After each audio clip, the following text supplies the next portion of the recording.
Wake up in the morning, get my grind on. Hop in the shower, brush my teeth and get my shine on.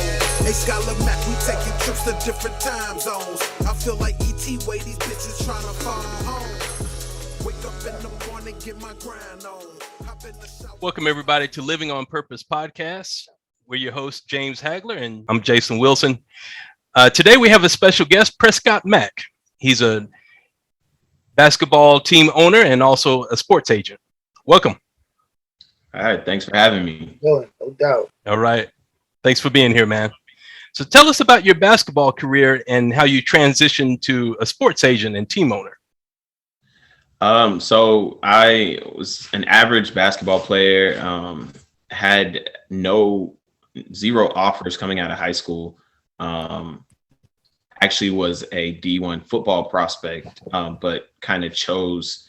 I just finished watching the Colin Kaepernick show on Netflix, and how he handled turning down baseball and going after football was identical about how I handled football, turning down football to choose basketball. Zero offers. Ended up walking my way on to a Division II basketball team, but to play pro was kind of never in my wheelhouse. I always wanted to be on the business side. So I had a little cousin that was really talented, ended up playing at Texas Tech. And we had decided at a very young age that he would pursue this thing pro in a professional manner. And I would pursue it on the business side and be his agent. And we kind of decided that when he was 14 and I was 16. And then so once I got my opportunity to get a taste of college basketball, I left school and started interning, becoming an agent. And that was at the age of 21. And now I'm 9-10 years into the game. And then me becoming a team owner was just kind of a notch on the tool belt on how I could help players that were kind of like me, that don't have the biggest resume. I made my niche in helping players that didn't have D1 on their resume or high profile on their resume, and they needed that opportunity, even though they were just as talented as those guys that got all the notoriety. So what is explain the difference D1 of the explain the difference what that is so our audience can understand. In the NCAA, it's split into divisions, similar to like how in high school is split into A's, so 5A, 6A, 3A, 4A. And in high school, it's based off of the size of the school. I'm not really sure what the criteria is in college, but they're split into Division I schools, Division II schools, Division. Right. Right. So that's what you mean by when you say D1. You're talking that's short for division, right? Correct. Because I always get confused, because I come from a small high school in Hanover, Massachusetts, opposed to Brockton, Mass. Now, Brockton, Massachusetts, that they was good in the football back in the 80s and stuff like that, but they was Division I. So I was like, well, what is my school? Division 8? You know what I'm saying?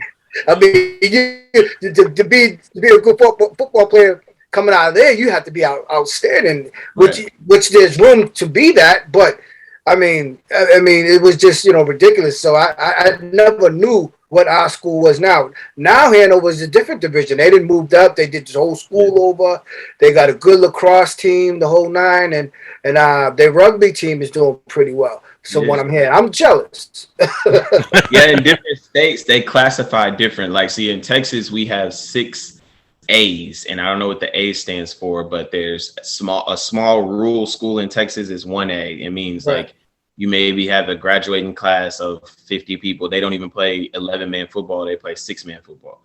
And then it goes 2A, 3A, 4A, 5A. And then like the school Kyler Murray went to, Allen High School, is like a juggernaut high school. It's a public school, but it's 6A, and they're built like colleges. The school that I graduated from is 6A, and it's built like a college. So these it's based off of size. In high school, and every state kind of classifies them different. But in college, they're divisions. So I guess some states like Massachusetts has Division I high schools, Division II high Right. schools. Yeah. Yeah. Because like you said, they're built like colleges. You know, they got food court and everything. You know. Yeah, for sure. So Yeah. that's what makes it so crazy. So I wanted to try to get that right. Like, man, how because it's real confusing. Yeah, that's crazy. It is crazy because in high school I had like Chick-fil-A and Pizza Hut in my period, and it was like I ended up going to a small Division II school, and I'm like, my high school is better than But that's how they got schools like that in Atlanta right now. Schools that are like that, man, unbelievable. With Scottie Pippen, didn't he come from a small school too? Didn't he? Yeah, college. He went to Central Arkansas. Yeah, right. It's now Division I in the Southland Conference, but it used to be NAIA, I think, when he was playing. So NAIA is totally different than NCAA. It's a whole different league. So it's not even NCAA. So that's even below, in some cases, below D3 NCAA. So Scottie Pippen really was a trailblazer. Right, yeah, that's what I'm saying. As I said, you had to be a trailblazer back in my high school too, if you want to get up out of there. You got a scout to even look at you. Where he come from again? Hey, he must be killing him down there. Right. If my phone is ringing. So Prescott, I saw that docu-series on Colin Kaepernick, and I was really surprised to know that he went through a lot of racist situations when he was a kid. I had no idea. Yeah, a lot of it came from his own parents naively. You could tell that they didn't mean. You can also tell that they even allowed the depiction of his parents to be that way in that series, because he's actually really close with his parents. So the fact that it was allowed to show them in that light shows how truthful it really was, and how innocent that it really was. Because from the fact that she didn't even want to put up the homecoming picture that he went with a black girl, but his mom put up the picture when he went with a white girl to the winter formal. It was just I think that was a little bit more blatant, but to him wanting to wear braids, she just didn't know. And then when they would go to hotels while he was with his baseball team, and he'd be the only black on his baseball team with white parents, and they go to his parents thinking that he was bothering them because he's this 6'3" black boy, going up to these middle class, white parents. And so people, hotel workers, were going to him, was like, "Is this man bothering you?" And it's and they would jokingly be like, "Yeah, he's bugging me. He's always asking for money." And they were joking. They couldn't even realize that they were racially profiling him because they just were naive to it. And it was very eye-opening to me, because it just shows there's still so you don't have to I guess be consciously racist to still be racist. You know what I mean? And it's okay. It's understood that you wouldn't, if I'm talking to a white person that never experienced this, it's okay that you don't know, but be open to the fact that you don't know, and be willing to learn. And so I think it was a well put together show. It had a lot of great lessons. And I'm really happy that Colin and Netflix was able to put that out, because there's no telling how many black. I was a only black on teams and grew up in the suburbs and things like that. So me too. So yeah. Me too. Yeah, I hated it. Yeah, I didn't like it. My father moved us out to Hanover, Massachusetts, man, and it was predominantly white. So it was just me, my brother, my sister, and an Indian girl, and one other black girl, and a Vietnamese boy. That was it. And it was rough, man. You know what I mean? It was rough. Yeah. It was done. That was what, 80s? You know what I'm saying? This 80s, talking about 84, 85. It was rough, man. I was coming from a black neighborhood out here, or mixed because Brockton was mixed. So, and like I said, that high school was huge. So, you know, I mean, I was looking forward to going to that school because I was playing sports, and then he took us out here. I was like, what? Yeah. It was a culture shock. I was like, oh man, we didn't like it. We didn't like it at all, man. I didn't like it. You know, it's probably a little bit better nowadays because there's more information out there, and people are different now than they were back in the 80s. 80s, I think they were a little more racist than they are now. You know what I'm saying? Especially with the schools and all that. So, I mean, to me, I wouldn't do that to none of my kids. None of them. If it ain't mixed, they're not going. For real. You know what I'm saying? It ain't one or the other. If it ain't mixed, you ain't good. Because you're gonna have a problem with that. You know what I mean? Yeah. Either way, if it's fully black, it could be issues. If it's fully yeah, mixed. Yeah, I definitely agree. Because that's what the world is. You know what I'm saying? That's what United States. That's the world. It's all mixed. So if all them cultures ain't in there, then we shouldn't be going to this school. Right. You know so that's my philosophy on that, you know. So I understand it. Yeah, absolutely. So Prescott, did you run into any racism as a young black agent? Ooh, that is a great question. I've actually never been asked that. I mean,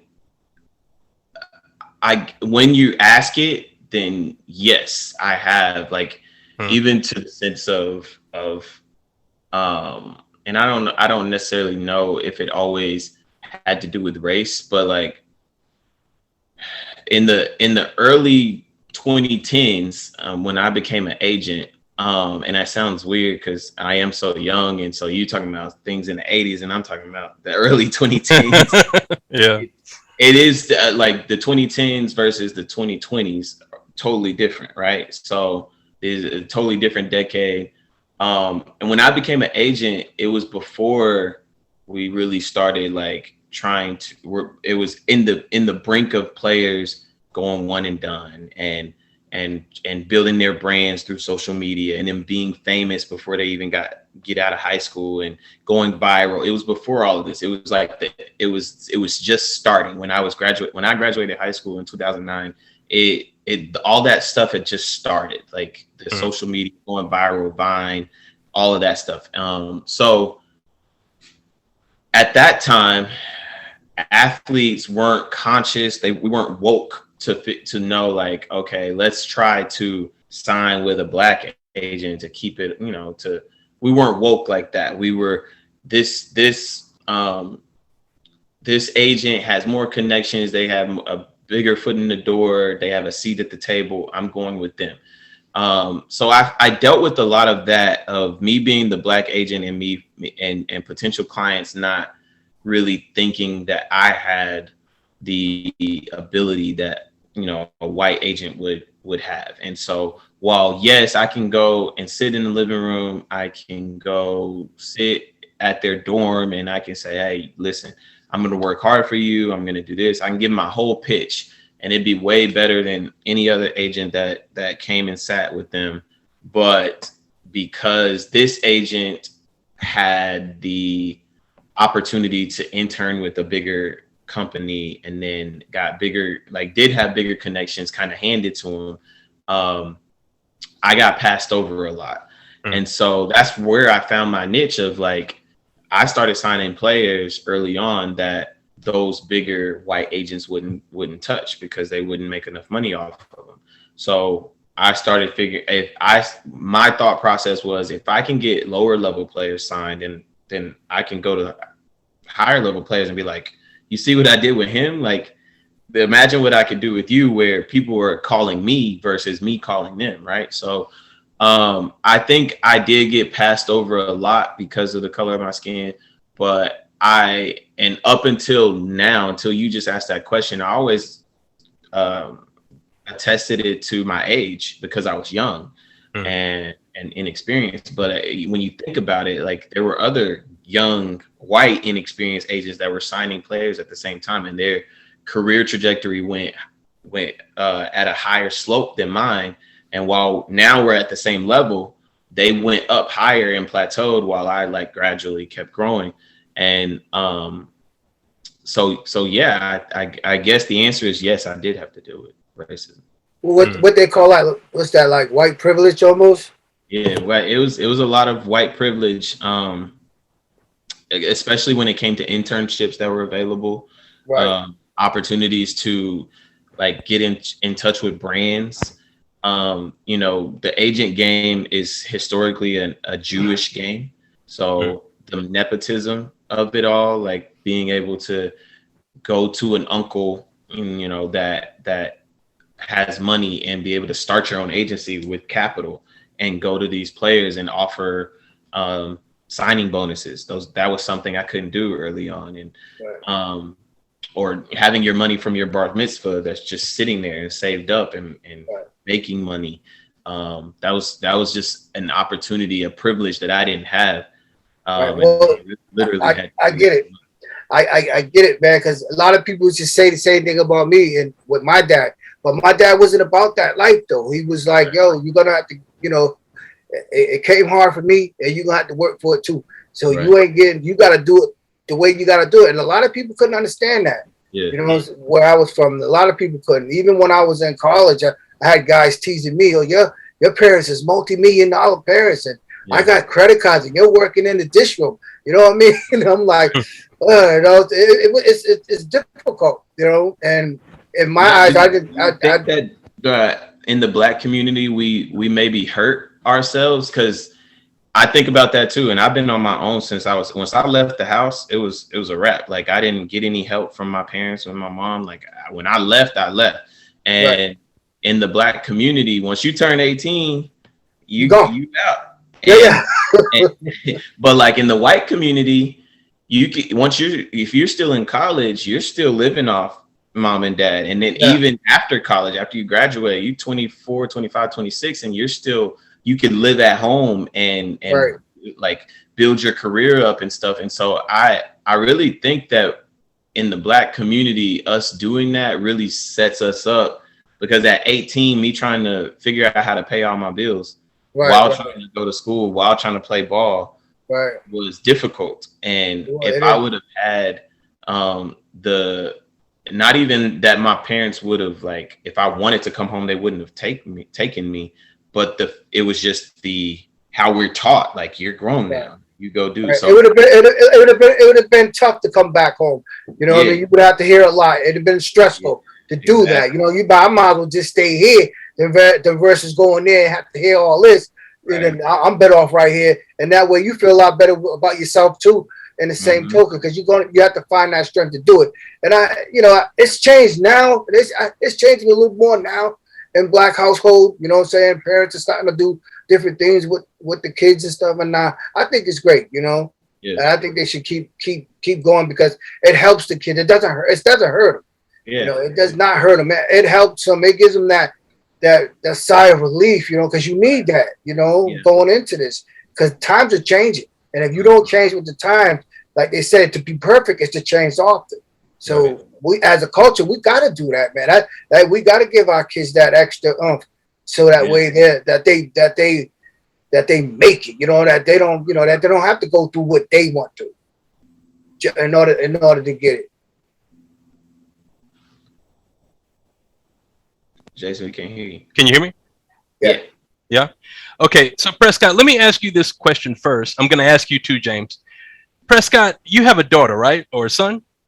I have 3 sons. 3 sons. Okay. Yeah. So, I mean, you're financially stable. You're the owner of a team and everything. When your sons grow up, do you agree with them, basically fighting to get what they want on their own, or will you give them support?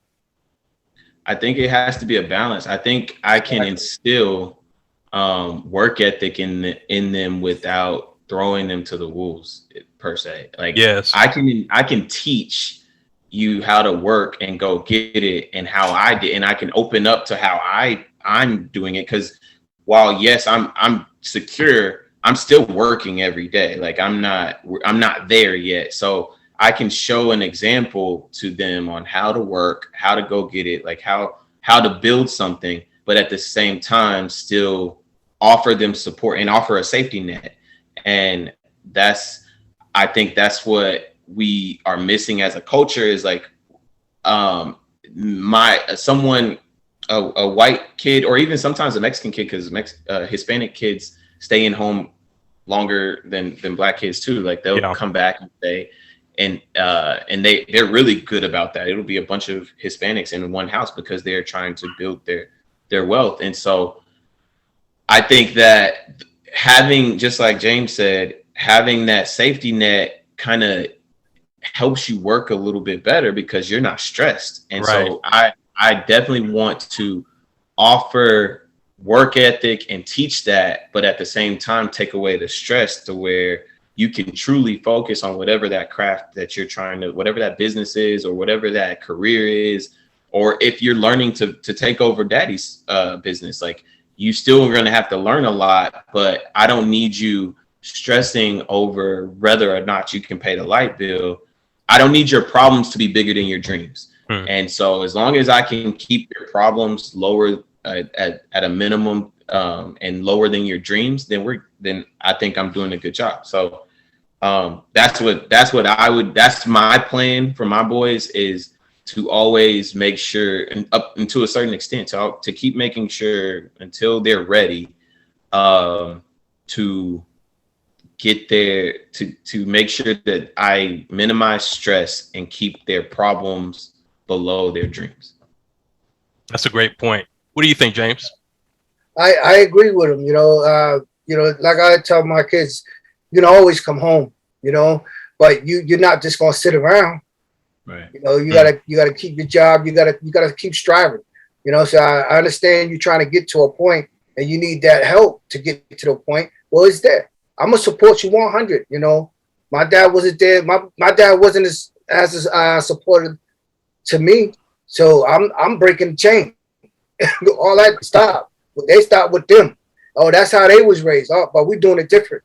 As long as you work and you showing progress and you're out there putting on the grind and you're working hard towards your goal, Dad'll be there all day. But if not, then you're gonna learn the hard way. Right. You're not gonna like it, and you're not gonna like me, and that's all right because you're gonna love me later. Yeah.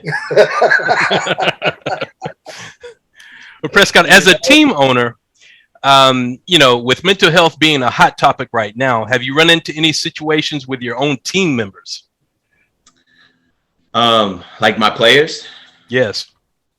Yeah. So one of the first times I really, because I'm going into my third year, and so this was my second season, and my first season wasn't as great. Like I didn't have my business structure good. Well, like nothing was ran very well. This year, even something as small as my payroll system being ran correctly.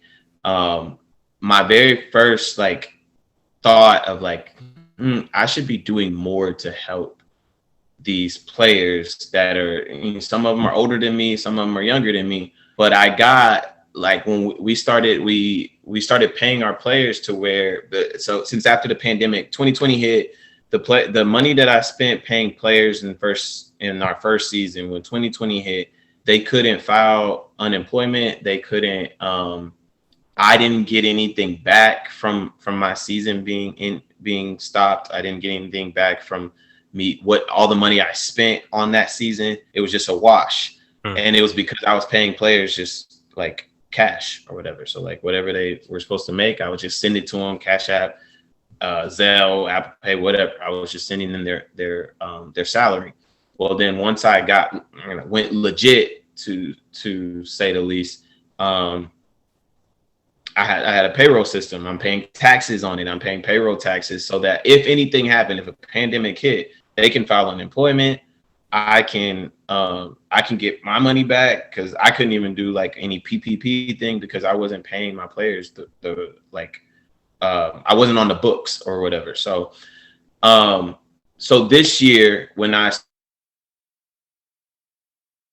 through the IRS and paying taxes on my payroll, I was getting child support letters. So players' full checks were going to child support. Oh, And I was like, man, that sucks. Because I have 3 different levels of sons. I only have one biological son. He's 6 months old. My middle son is adopted, and I have a stepson. My oldest son is my stepson. So I have every level of children. And so I'm looking at it like, I don't know what child support is or how it works or anything. Like it just, and I'm like, dang, that sucks. Like they have to give their whole, like they're living their dream. They're playing pro basketball, and then all their check is going towards something that probably could have been prevented, or a situation that, whatever the case of why they're on child support, or like what happened, or why they had back child support or whatever. But it was, I had the thought like I reached them too late in a sense. And so that was my first thought and my first situation. And then it just spiraled from there. Like, what else are they dealing with? Like, you're having to perform. I'm expecting you to perform on the basketball court, win games, like sell tickets, be marketable, all of these things. But what are you doing? Like, and that's just basketball. That's just your job. Like, that's just what you're getting paid for. What are you dealing with on a daily while you're trying to chase your dream? While you're like, because playing for Dallas Skyline is just a stepping stone. You're not making a lot of money, and so you're trying to get to either the NBA, the G League, or somewhere high overseas. So while you're stressed about that, and then now you got this opportunity to play basketball, make money, be at home, but now your check is gone. Like, what else are you dealing with? What else is there? What other bills are you having to deal with? Why? Like, you're 25, 26 years old. What other avenues of income do you have? Like, I just started questioning so many things. Like, how can I help you more? What can I do besides me go broke myself trying to pay you more? Like, what else can I do? Because even if I pay you more, they're still going to take more. They're going to take more child support out now. So yeah, it just was, it was a tough thing for me to have to like wrap my head around. Like maybe I kind of took ownership in it. Like, maybe I'm not doing enough. Maybe why them? Why are they having to deal with it? We're the same age. We're the same race. We come from the same place. Like, what is it that I had differently that he didn't? And so it started, it just kind of spiraled and me trying to kind of figure out what else are they dealing with? I know I have my own stresses. I know I have my own problems. I know, like, I have to deal with different mental health things, but I just could only imagine what they're having to deal with on top of probably dealing with the same stuff as me. So what do you think about the players hiring a therapist or, someone to help them with their issues? I think that everybody needs someone to talk to. And I think that's missing in the Black community, is truly having someone that you can talk to. And we know in the Black community, we have trust issues. So we don't trust the medical system. We don't trust the person next to us. We don't trust, like, we're always on guard, right? And we're so guarded. I think we all do our crying, our praying, our doubting in the dark. And I think we really, all of us as not even just Black men and not even just basketball players, but all of us need someone to talk to. And so specifically basketball players or athletes, having someone to talk to, because just like in high school, when you're getting more privileges, people don't realize, like, I used to deal with all the time in high school where they would say these athletes get all these privileges. They get to get out of school early, or they don't, you would pass them just so they can play, and they get all these privileges. Right. So, but they don't understand that, yeah, that may be true. Like some teachers may pass a kid because he's a good athlete, and that's doing that player a disservice, and all of that is true. But they're not looking at the fact that this young man is also at 16, 17, 18 years old responsible for carrying a team and making sure that this grown man keeps his job, because his job is depending on winning games and representing the school. And then they have to have the same homework, but they're in school. Like, you go to school 7 hours a day, they're at that school for 10 hours a day because they got practice, or sometimes 12 hours a day because they got practice. So there's more required of them, even at the high school age. So when they become pros, there's more on them. And like, not only do they have the day-to-day of a man, but they have a sport and other men and a whole nother group of people that they're responsible for.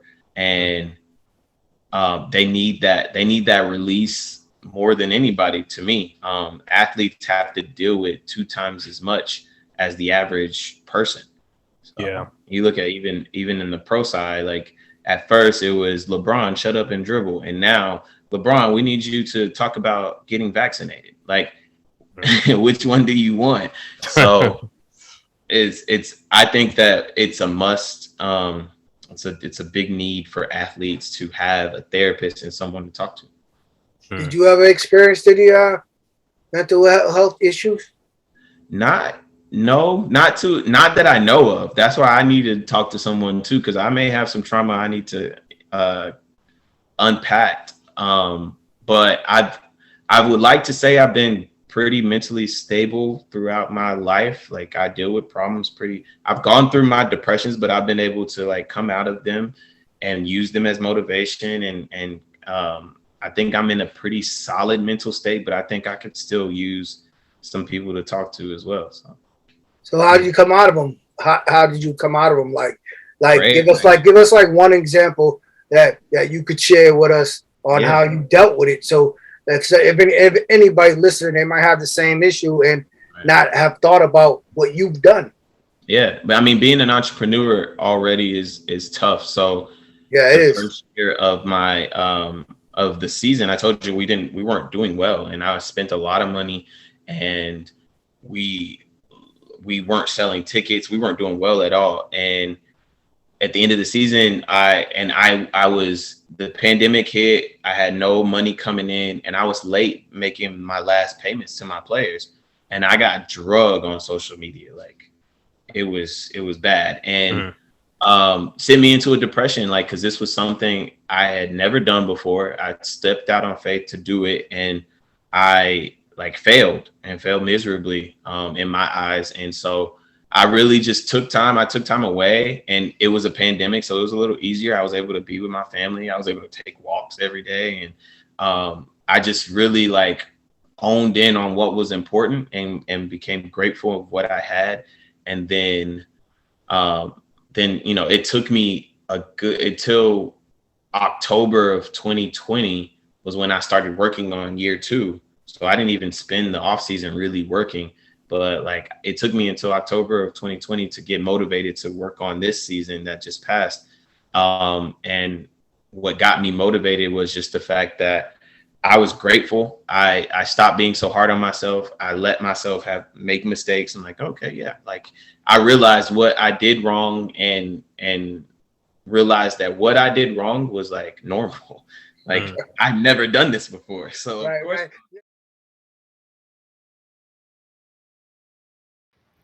Thank you for watching Living on Purpose podcast.